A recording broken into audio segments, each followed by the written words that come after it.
Okay guys, thanks so much for your interest in watching this video.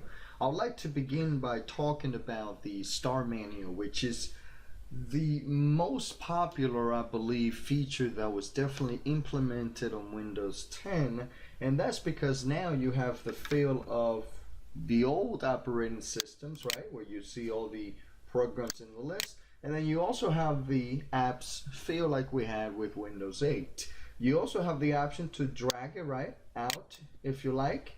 I personally like to keep it this way so that I can keep my branding showing, as you can see here, Hernandez Mastermind. Now, another option that you also have, speaking of dragging, is to bring it up as well, if you like. Again, personally me, I'm going to keep it up to this point because I don't like to block my branding. Try to let it display. So, something else that I'd like to also talk about the Windows 10 Star menu is that you're going to have similarities between Windows 7, XP, Vista, and then with the Windows 8, where you have the Star menu, the apps, everything displaying at the same time. Now, those of you who already experienced the Windows 8 apps display with the tiles, etc., you do have the option to do the same thing here. For example, if you right click on an app, you can resize it, making them this size or smaller like this one, for example, or even larger. And then, try to organize your apps the way that works for you. As you can see here, I have Windows 10, so I have some of the Windows 10 applications. And then as I go down, I have all my Office applications grouped together, right? And then Finance and so on. To do this, you're going to notice that on top of each of the list titles, if you will, you have this option here. If you choose it, you can then give it a name. Same thing happens with all the other options. As you go down, you'll see the option displays there, and there you go. Now, to move the applications around, the same thing as Windows 8, you can certainly move them around, as you can see, right? You drag them and position them the way you want. Me personally, I did play with this a bit, and so I was able to personalize it the way that works for me. And as a suggestion, if you look at how the list begins, I have all the Windows 10 applications, to experience the Windows 8 apps. And then Office is certainly something that I'm on all the time, so I have that as the second group. And then so on when it comes to, checking all my credit and so forth, and some social media applications. And I go on with, my list, videos and games and so on. So you're going to also notice one of the new add-ons on the Star menu is the most used option. So as you open folders and applications and so forth, you'll have those options here to quickly, access those programs or applications if you like. This list here, you can certainly choose whether you want more to display the different folders Windows have. We'll jump into personalization in a moment here, but for now, I'm only displaying the ones that I think are most popular for me, that I used often. So in this way, I don't have to drag the menu, the Star menu all the way up. That way I can keep it simple, clean, and at the same time, I have everything I need, basically. Now, there is another option, as you can relate on those who have Windows 8 before. When you click the Start menu or the Start key on your keyboard, you will get this full screen of apps, right? With Windows 8. Here, Windows 10 has it this way. Now, there's an option quickly to change this. If you pull up your taskbar here, you have this notification option, and then you have tablet mode, for example. Then you should be able, if your laptop or desktop has touchscreen or any tablet capability, you can do that quickly. Another option would be to go into Personalize, Start. Then here you can choose the folders that you like to display on your Star menu. These folders, remember?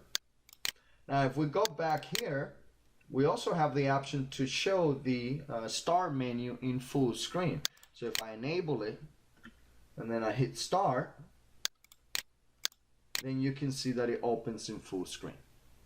Alright, so that's another option if you want to change it to that. Me personally, I like to keep it simple and be able to show my branding and also personalize it. I don't want to, I did like this style with Windows 8. first. I think this will relate more with actual tablets where you have a small screen, right? And it's optimized to give you that perfect view. So an app type view would definitely work. But on a PC, I like to definitely feel like I'm controlling what I'm doing with the mouse versus touching something like these apps would do, basically. So again, I'm going to switch this off. Me personally, I don't like to keep it that way. I like to keep it this way. I have everything I need in one simple star menu, basically. There you have it, guys, with the star menu. Alright guys, what I like to do now is jump into the most popular applications with Windows 10. So some of these applications will have a lot of similarities with those of Windows 8. However, there's things that have changed in regards to keeping things in one across all devices versus, right, there's different with one operating system or the other. So when we talk about applications, some of the most popular ones will have to be the store, right? Which if I open it really quick, what they decided to do here was basically implement all their applications like, you know, games, music, movies, TV, sort of like what Google has done, right, with the Play Store. And so this, I believe, would definitely be the end game. In this case, has changed everything completely. When you can have one store experience for everything you purchase, you know, games, music, movies, and so forth. So again, if you look through the apps, the list would be familiar to those with the Play Store and the existing Windows 8 store, but now you have everything together. So if you switch over to games, the same thing, movies, and then you know, music, and then movies and TV, basically all in one application. Now if you do have the music subscription with Microsoft, then you know you can pull up this option here, and then it will give you their latest application, which is Groove Music. It used to be Xbox Music, some of you who had it for a while now, but nothing really has changed on that application. When you look at, you know, the similarities regarding your playlist and displaying the different albums, you know, accessing the, you know, artist, songs, radio, and so forth, or searching, all that has been, you know, almost the same, but certainly have improved as far as the library on the different albums and music and radio stations that they now cover. And the searchability, I think, has definitely worked since day one. Everything that I search for, I get a result. So that was definitely a change for me, you know, trying to choose between Pandora, Google Music, right? So I said, okay, I'm gonna keep it with Xbox Music. So there you have it, guys. The Groove Music application still relates to, you know, you having your own music, you know, data, MP3s on your computer. So you definitely will have all those options here, and you can, you know, organize them in playlists just like you will have with any other music player. So okay guys, now what I like to do is talk a little bit about the very famous, I've personally been anxious to meet her, right? The one and only Cortana, basically. I have basically played with it a few times, and I'm still trying to, you know, understand how it all works, but let's see what it does. Hey Cortana, what time is it? It's 12:01 a.m. in Winter Springs. Pretty late, right? So, hey Cortana, open Outlook. All right, opening Tell it to Outlook do something as far as 2013. opening, or what time it is, what location is it, and certain codes on how you speak to her so she understands what you're talking about. Hey Cortana, what's the weather right now? Right now, it's 79 and So clear. it's pretty accurate when you talk about the voice recognition. Speaking to the Cortana application definitely understands me. Now to play with the settings and kind of personalize it a bit, once you open it, you can, you know, switch down here, and then you have several options as far as Cortana tips, settings, about me, and then as you continue, you know, you can set all your reminders, and then leave a feedback while you're here as well. So I suggest the first thing you do before you start using it is to play with the settings. There was one there that put me through different phrases that I have to say to be able to, have her recognize my voice better and adapt to that versus anyone, speaking to her, basically. So another thing that you can also do with the search option here, which is also Cortana, is similar to what you experienced with Windows 8. You had the search option on the right side, and then anything you search for would be obviously looking for that on your computer, on the web, apps, you name it. It's an all-in-one search ability. There's a lot more popular apps that you can obviously use with Windows 10. For example, you have the very famous Mail app. You also have the People app, the maps, the calculator, the photos, and this will all open in this very rich, elegant, simple window. And if you notice, guys, too, when you look at differences, is that the border around it is thinner now, even though you can see the red, which is my color thing, right? Obviously, it definitely has, they have simplified the window versus how it used to be, where it was bold and thick, right? So we'll click get started here. Probably will have to connect one of your accounts. Right now it should automatically detect, yep, my Outlook, which is already connected with my Windows 10, and there you have it. Much simpler, elegant, and definitely I can see new add-ons that have been added to the application. Maps, let's see. See, the window stays the same, which is very consistent. I like that. I notice also that it adapts to when I drag it to where I want it to be every time. For example, if I close it now and I open the maps again, see, it opens in that position that I left it at. Again, when you talk about displaying your wallpaper, like me, I like to do that on videos, right? You can then position your window the way you like it, and then whenever you open that same application again, it adapts to where you left it, which is great. You also have the option to obviously put it on full screen, take it from there. I can already see lots of improvement with the application. I'm already logged in, as Google would do. Great, I love it. So, and a few others that you can, play with, people and health and you name it. Before we miss it, the one and only and the new Microsoft Edge. Now, this is definitely a browser that has brought a lot of speed when you compare the existing Internet Explorer. Not the very latest, to be honest, because I definitely liked the Windows 8 Internet Explorer. I believe it was the 11 version, but when you compare all the other browsers and Google Chrome, I thought Google Chrome definitely brought the speed, which was a lot better than any other browser. And then the Windows 8 Internet Explorer definitely was side by side, but with the Microsoft Edge, I definitely can see the same elegant speed, right? The performance, everything is smart. When you talk about going in the home screen, it definitely relates to a lot of what your interest is, right? And what you have searched for. And then quickly, the moment you start searching something, it understands where you left off, what you might want to type. You definitely will have that same similarity with, searching on Google and Bing, but they brought that built in the browser, which is great, right? There's no need to open another window or go to Bing or Google to search, or even install a toolbar. I remember those days years back, annoying. Now you can simply use this window here to search for something or go to a website. Either way, you control it. Something else to also focus on the Microsoft Edge browser, guys, is that you have the same similarities when opening a new window. It quickly understands your top websites. You've probably been familiar with that feature before.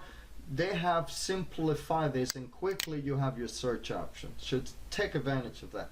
Show my news feed, and that will be maybe something you want to switch to. There it is. You now have this search option on the Microsoft Edge, so if you have something open, you can choose this option to share. For example, let me just open this article here. You will now have the option to switch to read mode, And if you do this, we simplify the content on this website, and obviously would be something you can read and focus on. You can quickly from here save it to your favorites and into your reading list, and you can access this list, guys, by choosing this option here and then go over to your reading list, and it would display here just like you would see with your favorites. Let's go ahead and disable this option and bring it back. If you want to save something to your favorites, obviously the star option is right there on the top. You will probably understand that option, which is your favorites. Give it a name and then add it. Choose over your favorites and then choose a folder here and give it a name as well, or create a new one. Similar options you would have with the existing Internet Explorer browser. When you talk about looking back at what you've done, guys, you have 4 of the most popular histories. You have your favorites, you have your reading list, you have your history, and then you have your downloads. You have now the built-in web note feature on Microsoft Edge. So if we choose it, for example, it will quickly turn the browser into a OneNote like you would have with the actual Microsoft OneNote 2013 desktop application. Now, to choose this, you have 2 options above here. Sort of works like your markers, right? You kind of drag it and choose a color, how thick you want it, and the same thing with this other option here. So let's say that I would like to make a note of what I'm seeing here, and then kind of go back to this one and say this paragraph was important, whatever. You want to drop a note somewhere here, let's say. I'm sorry, this option here is a note. And then type whatever you want to remind you of what to do, why you made this note for. And then you can crop it if you want to really focus on your note, right? Like say, for example, if I go this way, and there you have it. To finalize this, guys, you can share it or you can save it. You save it, you can then, store it on your OneNote online. Choose your location, quick notes, or maybe you want to save it as a favorites or reading list. That's your option. If we send this, we can view the note online, and then it will pull up the Windows 10 OneNote application, across all devices. As you can see, it's now using the desktop application of OneNote that I have here, for example, which comes with my 2013 Office. All right. But then again, once this is stored online, which, by the way, let's call it WebNote, for example, then you can access and pull up that OneNote on your actual desktop application, like I have done here, for example. Open all the OneNotes, and then you can just search through it until you find it. Finally, guys, let's go ahead and jump into some of the menu options that you have with Microsoft Edge. Similar options you would see right from the beginning. If we go into settings, you have some things that you might want to keep in mind how to choose the options to clear your browser. You'll have this option like you had with the old Internet Explorer. Then you can choose more here. Personally, I would choose the browsing history, download history, form, and passwords to never be deleted, because I like my browser to understand what I'm doing. And then delete the rest, basically. It's your own preference, whatever works for you. If you're choosing to the advanced settings option, you have a little bit more technical options. You might really want to understand what you're doing here before you change anything. When you talk about performance and speed when utilizing and using your Office applications, I think definitely has been an improvement on the speed. I haven't had much of a slow issue other than with Outlook, and I think it's because definitely out of all the applications is the one that contain a lot of data, and I have integrated and connected the Dynamics CRM add-on. So for example, if we open Outlook, right, so we choose it this way, I could have told Cortana to do that, which I'm actually going to put it to the test. Hey Cortana, open project 2013. Sure. Which one? Project 2013 or Project Server 2013 accounts? Project 2013. Sure. Here's Project Now, she can say she's 2013. able to understand what I've said. A lot of times it's really knowing how to say it and what you're saying because it has to trigger that command. So you see Outlook took a few seconds, not too slow, but I would expected it to open a lot quicker, like for example OneNote. See how quick that was? And then I can switch through customer projects, some of the company notes, for example, right? And things goes down the list. I'm sure you have used OneNote before. And by the way, guys, we're going to definitely be covering some of the Office applications and giving you guys a lot of how-tos on that. See, the reminders are now coming up. So I've noticed there's a minute or two delay the moment I open it. I do give it some time to fully load, sync, connect to the cloud, load all my data, and once it warms up, then I've noticed that it definitely takes off at that point. I'm gonna leave it open for right now so that you can see what I mean when we come back in just a moment. Now if we go back to Microsoft Outlook, guys, you're going to see that once it decides to warm up, right, it definitely performs the way that I want it to. Switching between different folders, right, opening all the different folders, switching between calendar, people, task, definitely responds quickly the way I want it to, and it remains that way as long as it's open. So I believe that the CRM integration has definitely slowed its performance. Again, not a problem because I'm able to integrate the two and synchronize the information across both applications. If we switch over to people, for example, and choose a person, then I have the option to view in CRM, which the built-in option definitely helps, having to open the browser every time, log in, and go that route. And as you can see, it pulls it up this way. It does it, however, specifically and only for this person, versus if you pull up CRM on your browser, like say Microsoft Edge, you can switch between the different CRM options. For now, if we choose Publisher, for example, pretty quickly, if I choose one of the templates available, it reacts pretty quick. Same thing with PowerPoint, let's say. Then jump in, choose one of the projects I'm working on, for example, quickly loads it, there it is. Welcome back, even knows who I am. If you notice how all the Office applications are logged in, and you must do that not just to activate and validate your applications, but also identify and brand them so that that's you, not someone else, right? And all that history that you sent, any of the files and documents you've opened, it knows all that. For example, let me open Publisher one more time, then it knows that I've been working on this new branding for the company, right? Quickly access that file. Let's say if I do the same thing with Excel, which I'm on pretty often as well, then I can switch over to one of the options here, which I've used very recently. PowerPoint, the same way, you've noticed on the left hand side. So I like that option with the new Office applications. Now let's say that you're using a tablet or a phone and you can't really experience the Windows Office applications on your desktop like these ones are, then they do have the built-in across all device OneNote, Word, Excel, and you've seen those on Android now and also on Windows phones. So again, you may not be able to install the full Office, but you can certainly have that same experience with the most popular apps, Excel, Word, and so on. Before we forget, let's talk a little bit about some of the add-on features which I've noticed on Windows 10.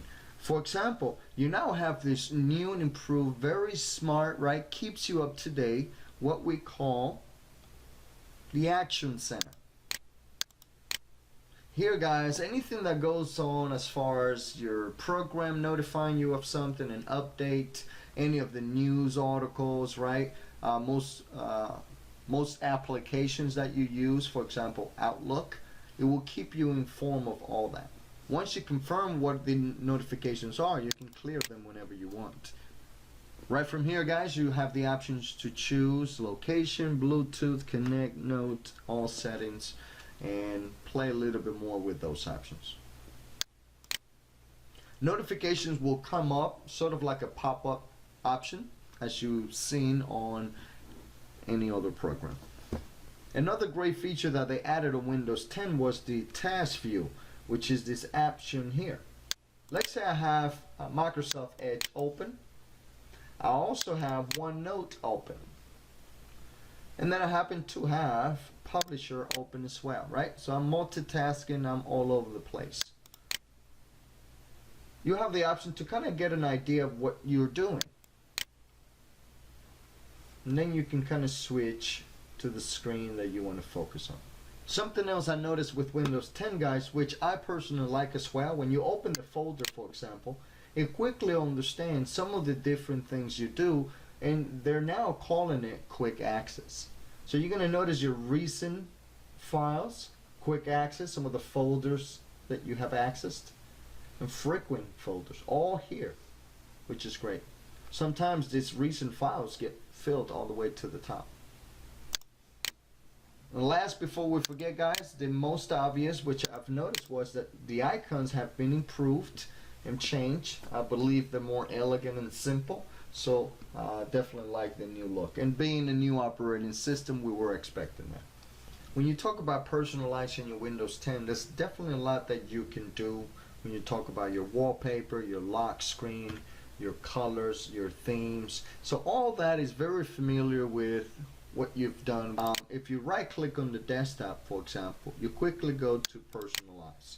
Here would be where you have the most popular options, such as background, colors, lock screen, themes, and then your start menu. Some of these options we've covered already on the start menu option.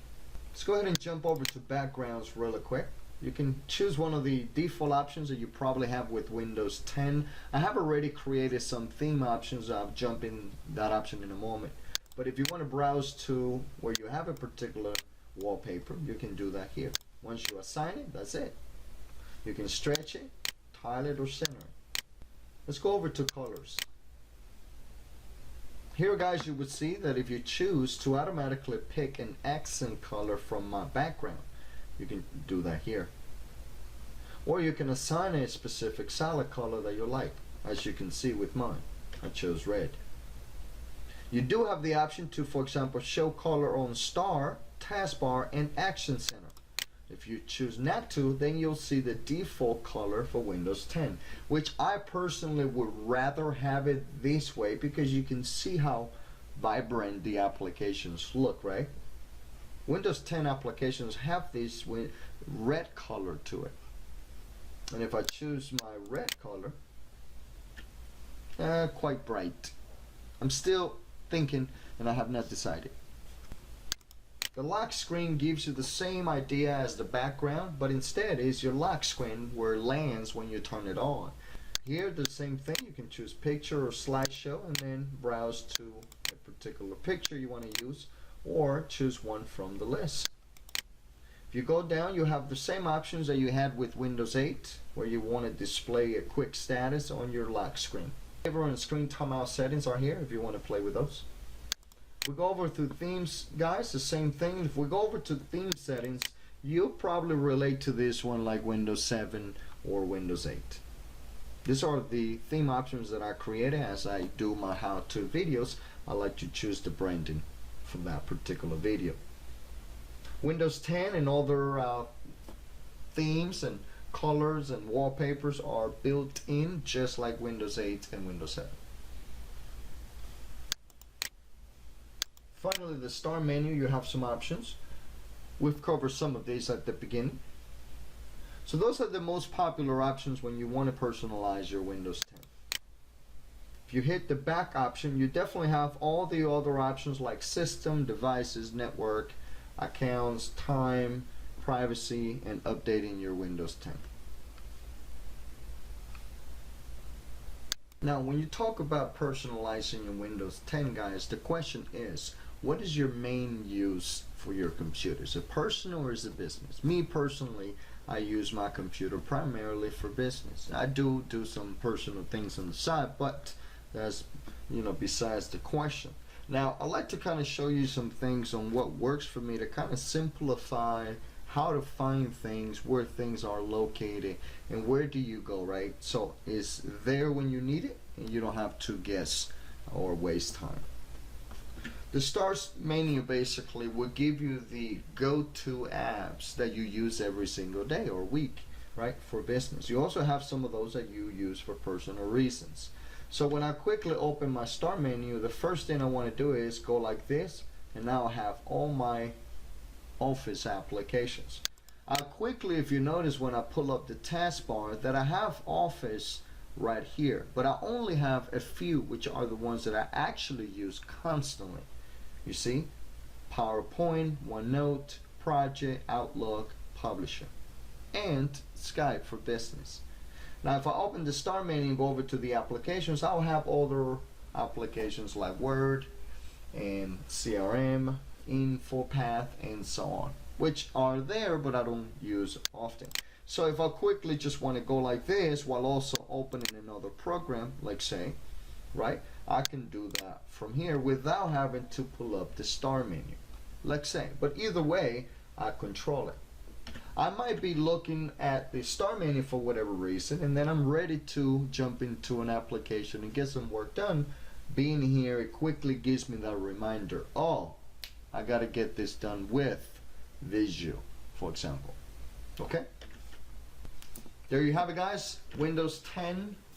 Hope that this video will give you a feel and understanding, kind of put you in perspective of what it can do. This is just nothing really, you know, for what's to come and what is already built in the operating system. So jump, get the Windows 10 on your computer, and if you have some questions, you know, how to go about it and prepare for the upgrade, go ahead and post your comments below this video and give it a thumbs up. Share it with someone else, and you know, let's see who decides to transition to the Windows 10. By the way, just so you know, anyone with Windows 7 and Windows 8 operating systems will get a free upgrade to Windows 10. So again, you can't really say no to that. Once you adapt to what is available with Windows 10, I think you'll definitely fall in love with it. Some of the key things to keep in mind is that once you have your phone, your tablet, your laptop, and your desktop computer all running Windows 10, the experience is the same on all devices. When you talk about the Office applications, the information that you sync over, like your wallpapers, your settings, your favorites, your history, right? All that would be the same. And now with the Xbox and the Windows 10 syncing and streaming feature, where you can now pull up and play games on either option, I think would definitely change things a bit. So there's a lot more to learn, and again, guys, search it, post your questions, and we'll go from there. Thanks so much for watching. Again, enjoy Windows 10.